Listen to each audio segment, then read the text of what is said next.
আপনাদের স্বাগত জানাই আমি আমার কথা শুনবার জন্য। নির্বাচনের পরে নতুন সরকার, বিএনপি দীর্ঘদিন পর ক্ষমতায়, জামায়াত ইসলামী প্রথমবারের মতো বিরোধী দলে, নতুন রাজনৈতিক দল এনসিপি সংসদে, সবকিছুই অনেকের কাছে যারা 15 থেকে 17 বছর নানা আন্দোলন সংগ্রামের মধ্যে নানাভাবে ছিলেন তাদের কাছে এটা বেশ আশা জাগায়। কিন্তু সমস্যাটা বেঁধেছে এই জায়গায় যে বিরোধী দল বিএনপিকে এমনভাবে এখন চিত্রায়িত করবার চেষ্টা করছে যে বিএনপি 24-এর অভ্যুত্থানের স্পিরিট থেকে দূরে সরে গেছে, বিএনপি জুলাই চার্টারের সঙ্গে বিশ্বাসঘাতকতা করছে, বিএনপি গণভোটের মাধ্যমে জনতার যে রায় সেটা মানছে না। অন্যদিকে আর সবার কথা যদি আমরা বাদও দিই, সংসদে যে আলোচনা বা বিতর্ক হয়েছে, প্রধানমন্ত্রী তারেক রহমানের কথা যদি আমরা বিবেচনায় নিই, যিনি একথা স্পষ্ট করে বলছেন এবং যার আচার আচরণ কথাবার্তা সাধারণ মানুষের মধ্যে দলমত নির্বিশেষে গ্রহণযোগ্য, তিনি বলছেন যে জুলাই চার্টারে যেটুকু তারা স্বাক্ষর করেছে, যেটুকুতে তারা সম্মতি দিয়েছিলেন, সেটুকু অক্ষরে অক্ষরে পালন করবেন, অক্ষরে অক্ষরে রক্ষা করবেন। আমি এটা বিশ্বাস করি। আর কারো কথা বিশ্বাস না করলে আমি তার কথা এই কারণে বিশ্বাস করি যে তিনি অত্যন্ত স্বল্পভাষী হিসেবে নিজেকে উপস্থাপন করছেন, খুবই কম কথা বলছেন। বেশি কথা যারা বলেন তাদের কথা অনেক সময় বিশ্বাস করা কঠিন হয়। কিন্তু প্রধানমন্ত্রী, যাকে আমি সাদাসিধে প্রধানমন্ত্রী হিসেবে আখ্যায়িত করেছি এবং যাকে আমি বলতে চাই আজ অব্দি তার যে ভূমিকা অবদান, তাকে জনতার প্রধানমন্ত্রী বলা যায়, তিনি নিজে অত্যন্ত সাধারণ মানুষ হিসেবে নিজেকে উপস্থাপন করছেন। সম্প্রতি আমি দেখলাম যে টাঙ্গাইলে পহেলা বৈশাখের দিন তিনি কৃষক কার্ডের কর্মসূচির উদ্বোধন করতে গিয়েছিলেন, টাঙ্গাইল থেকে শুরু করেছেন। সেখানে তিনি সাংবাদিকদের সঙ্গে কথা বলেছেন। কথা বলবার সময় তিনি সাংবাদিকদের, যে টেলিভিশন সাংবাদিকদের হাতে যে বুম থাকে, মাইক্রোফোন, সেটা তিনি নিজেই বলছেন যে আমি কি মাইক্রোফোনটা ধরবো কিনা। অর্থাৎ অত্যন্ত নাইভিটির একটা খুবই সাধারণ, কোন সবটা হয়তো বুঝতেও পারেন না, সরল সাদাসিধে সাধারণ মানুষের মতো। সাধারণভাবে আমরা দেখি আমাদের সাংবাদিকরা অনেক সময় মাইক্রোফোনটা অন্যের হাতে তুলে দেন, কিন্তু আসলে নিজ টেলিভিশন স্টেশনের মাইক্রোফোন অন্য কারো হাতে তুলে দেওয়ার নিয়ম নেই। কিন্তু যিনি চাইছেন তিনি হয়তো নাও জানতে পারেন, কিন্তু প্রধানমন্ত্রী চেয়েছেন। আমি মনে করি যে এটা তার সরলতার একটা বড় উদাহরণ। সো আমি এই কারণে বলছিলাম যে তার কথায় আমি বিশ্বাস করি। একটা সরকার বিরোধী দল ইতিমধ্যেই রাজপথে আন্দোলনের কথাবার্তা বলছে, কি তারা এর মাধ্যমে অর্জন করতে চাইছে বা করবে আমি জানি না। তবে সরকারের তৎপরতা নিয়েও জনমনে নানা রকমের প্রশ্ন আছে, প্রশ্ন থাকাটাই স্বাভাবিক।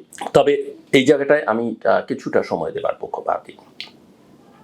একটা ধ্বংসস্তূপের মধ্য থেকে যাত্রা শুরু করা সরকার ক্ষমতায় এসেই একটা বৈশ্বিক অস্থিরতার মধ্যে ঢুকে পড়েছে, সেখানে তার কিছুটা সময় দরকার। তবে সেই সময় কি 3 মাস না 6 মাস না 1 বছর না 2 বছর, সেটা কি অনেক রকমের আলোচনা হতে পারে।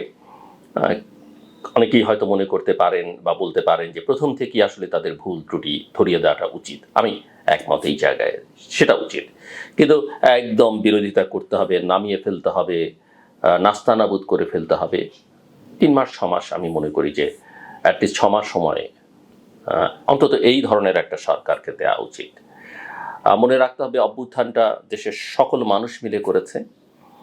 অভ্যুত্থানটার নেতৃত্ব দাবি করতে চাইলে বিএনপি করবার সক্ষমতা ছিল বা দাবি করতে পারতো, সেটা তারা করেনি।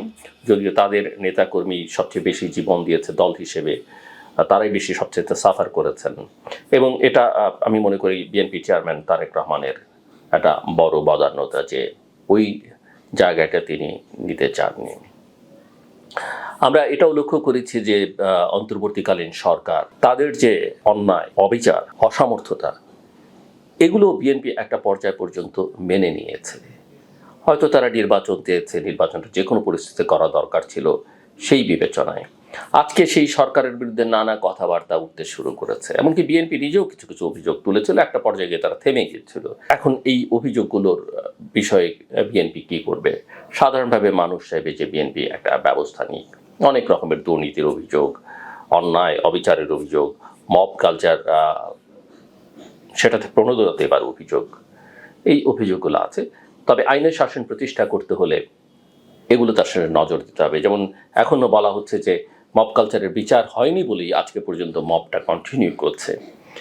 কাজেই অন্যায় যে সময় যারা করুক না কেন তাদের একটা বিচার করতে হবে। সরকারের শুরু থেকে কিছু কিছু বিষয়ে বিতর্ক তৈরি হয়েছে, কিছু কিছু অ্যাপয়েন্টমেন্ট নিয়ে মন্ত্রিসভার কিছু সদস্য, বাংলাদেশ ব্যাংকের গভর্নর, বাংলাদেশ ক্রিকেট বোর্ডে যেটা হয়েছে, হ্যাঁ এটা ঠিক, একটা ক্রিকেট আমিনুল ইসলাম বুলবুলের নেতৃত্বাধীন ক্রিকেট বোর্ড ভেঙে দিয়ে আমি বলবো একেবারে বালখিল্যতা করেছে বিএনপি, যাদেরকে এটা যারা ওই বোর্ডে ঢুকেছেন তাদের অনেকেই আমার পরিচিত ঘনিষ্ঠজন, এটা তাদের জন্য দরকার ছিল না।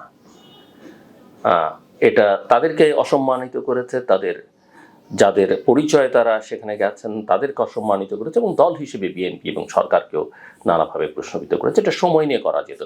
আবার ওই কমিটি ভেঙে দেওয়ার প্রক্রিয়া নিয়ে যারা প্রশ্ন করছেন বা নানা রকমের সমালোচনা করছে, তাদের ওইটা মাথায় রাখতে হবে যে তারা কোন প্রক্রিয়ায় আসলে ওই বোর্ডে ঢুকেছিলেন।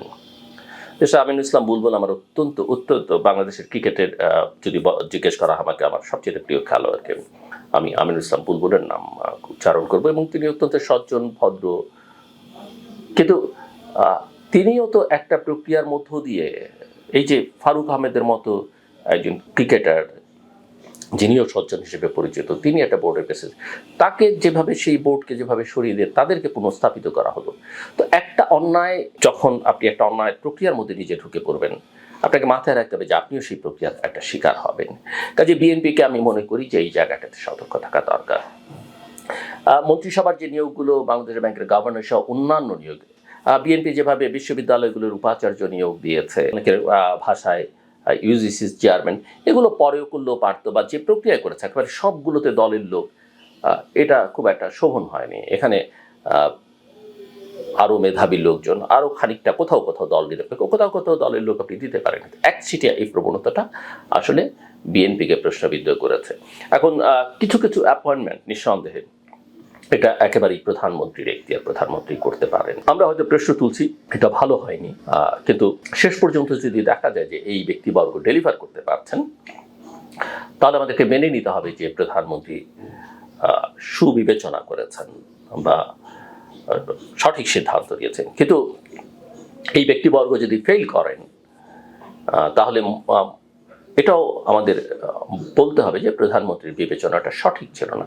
কিন্তু এরা যদি বড় কোনো অন্যায় দুর্নীতির সঙ্গে জড়িয়ে পড়েন, তখন সেখানে প্রধানমন্ত্রীও কিন্তু প্রশ্নবিদ্ধ হবেন।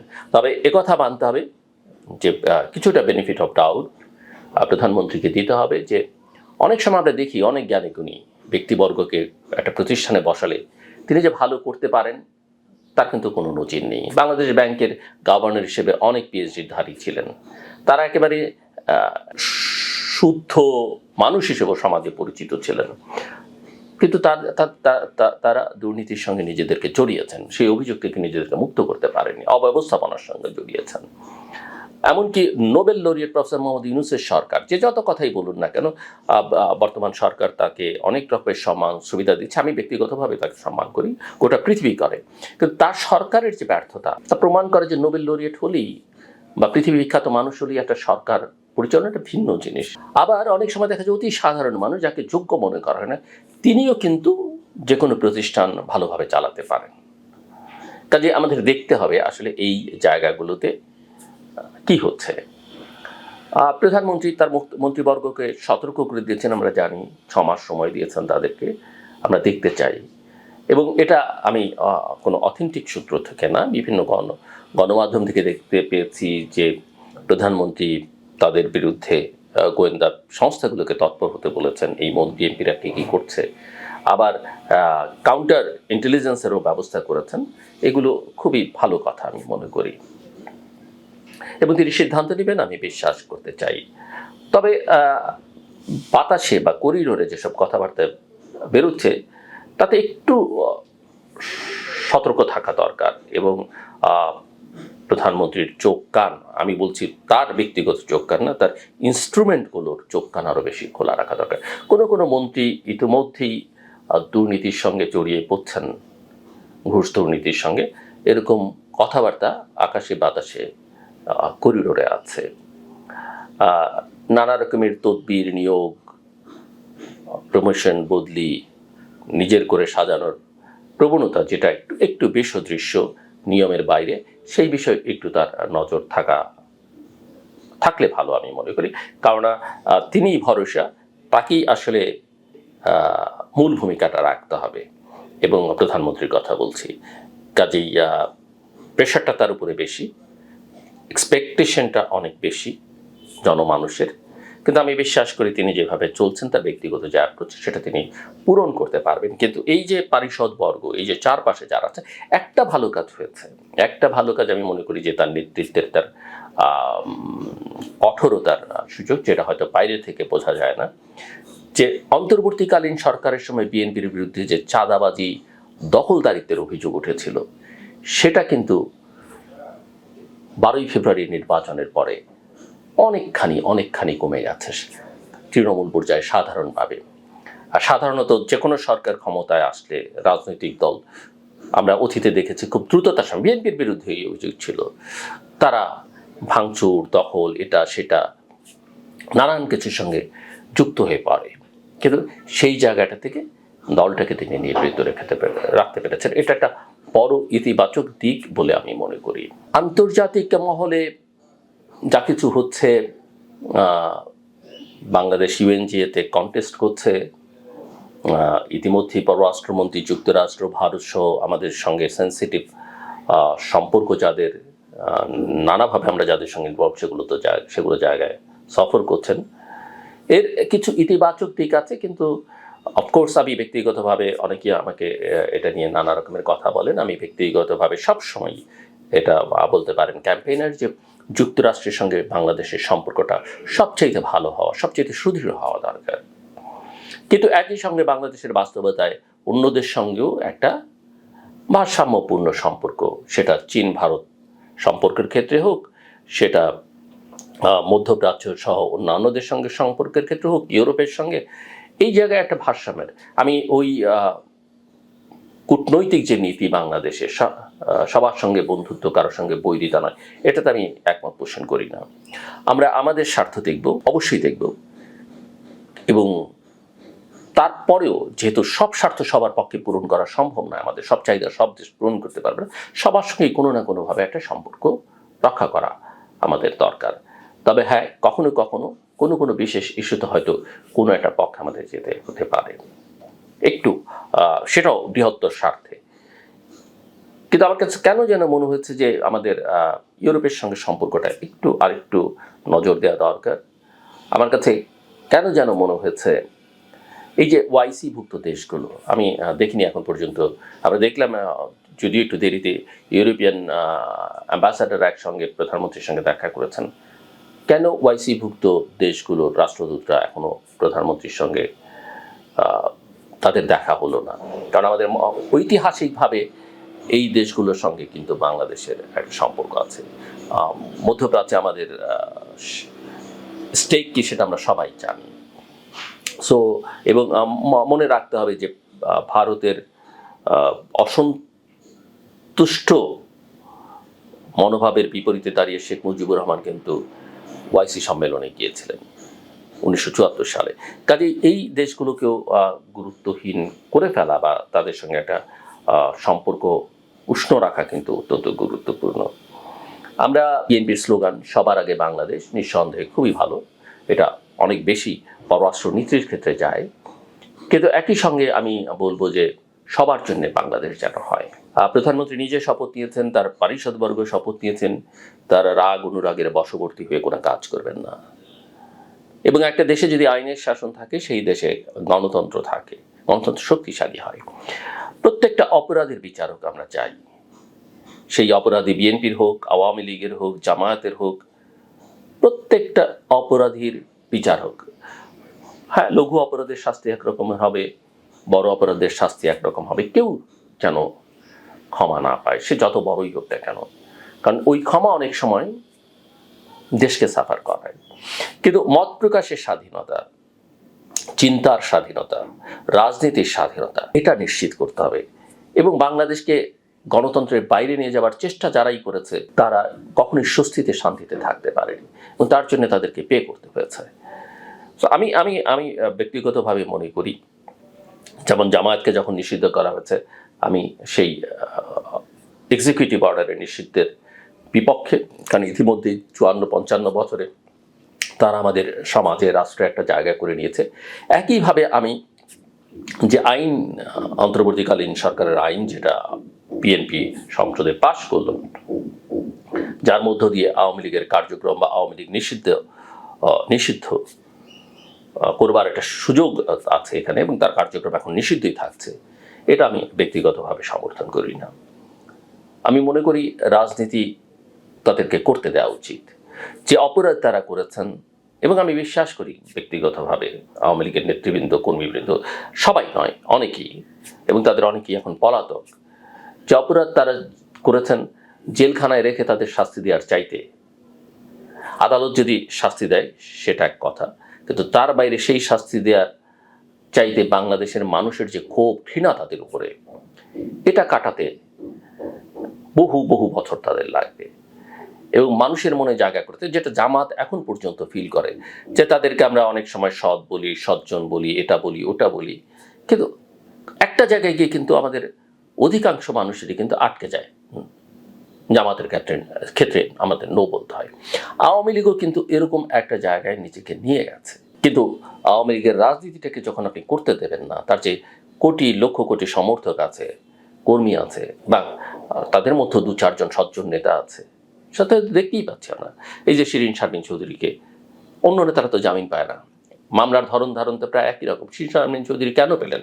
কারণ এটা, ইভেন তাকে রিমান্ডও দেওয়া হয়নি, এবং এটা নিয়ে কোনো সমালোচনা হয়নি, কারণ তার একটা সজ্জন মানুষ হিসেবে গ্রহণযোগ্যতা আছে। সাবের হোসেন চৌধুরী কেউ সমালোচনা করেছেন, একজন সজ্জন পলিটিশিয়ান হিসেবে তার একটা গ্রহণযোগ্যতা আছে।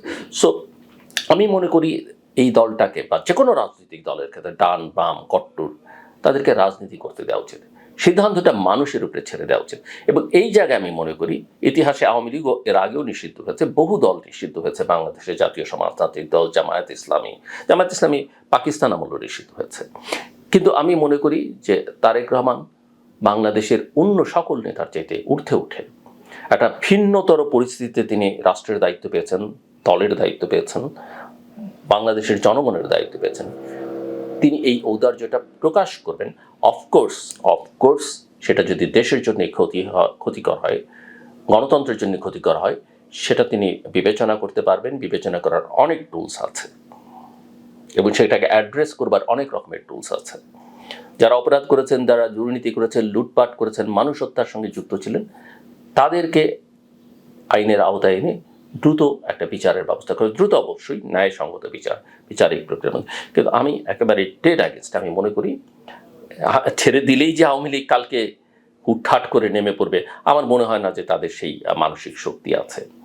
আওয়ামী লীগের তো সেই প্রভাবশালী নেতারা কেউ এখন দিল্লিতে, কেউ কলকাতায়, কেউ আমেরিকায়, কেউ ব্রিটেনে, কেউ সিঙ্গাপুরে, কেউ ব্যাংককে, এবং আমি যতদূর জানি এই যে বিভিন্ন জায়গায় বিভিন্ন ক্লাস্টার করে তারা আছেন, এদের একজনের সঙ্গে, এক গ্রুপের সঙ্গে আরেক গ্রুপের মিলও নেই। আর মূল নেতৃত্ব কাকে দিবেন, নিজে কবে ফেরত আসবেন, কে তাকে ফেরত আনবে, বা কাকে আসলে অ্যাসাইন করবেন, সেটাই সিদ্ধান্ত নিতে পারছেন না। কিন্তু আমি মনে করি রাজনীতিটা সবার জন্য মুক্ত করে দেওয়া উচিত, সিভিক স্পেস নিশ্চিত করে দেওয়া উচিত, এবং এই অনুরোধ আমি আগেও জানিয়েছি, অনেকেই জানিয়েছেন, আবারও জানাই। এ কথা ঠিক আজকে যারা জেলে আছেন, বুদ্ধিজীবী, সাংবাদিক, তাদের অপরাধ আছে, অনেক রকমের চাটুকারিতা অপরাধ, কিন্তু চাটুকারিতার তো কোনো শাস্তি আসলে হয় না, কিন্তু মানুষের ঘৃণা একটা শাস্তি হতে পারে। এর বাইরে তাদের যদি দুর্নীতি থাকে, সেই মামলায় তাদের সাজা হোক। তারা যদি মানি লন্ডারিং করে থাকেন, তাতে তাদের সাজা হোক, আইনের প্রক্রিয়ার মধ্য থেকে রেখে। কিন্তু সবাইকে ঢালাও হবে যে মার্ডার কেস, সেটা ঠিক একটা অ্যাকসেপ্টেবল নয়।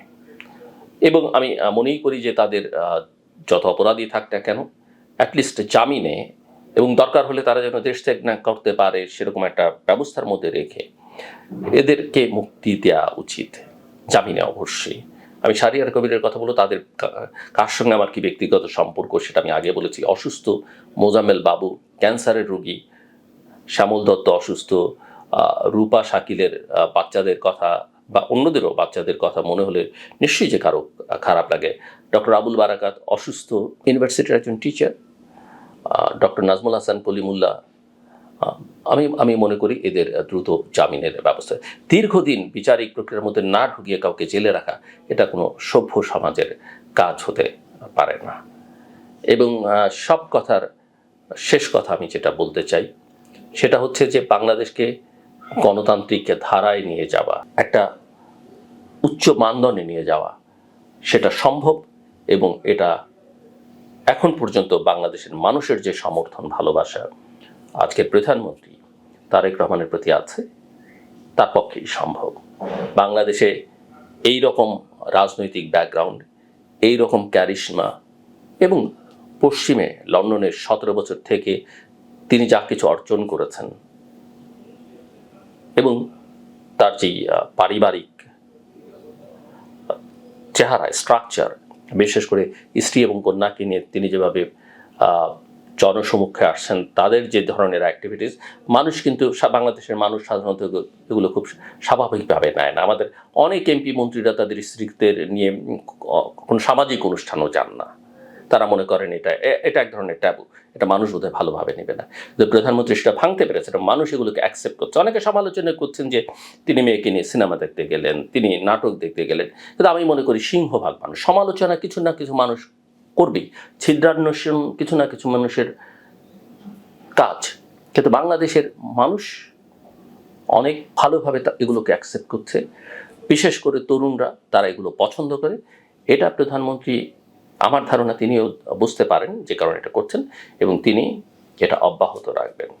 সব মিলিয়ে গণতন্ত্রের জন্যে, আইনের শাসনের জন্যে, স্বচ্ছতা, জবাবদিহিতে যেটা থাকা দরকার একটা সরকারের, সেটা আমরা তার সরকারের কাছ থেকে প্রত্যাশা করি।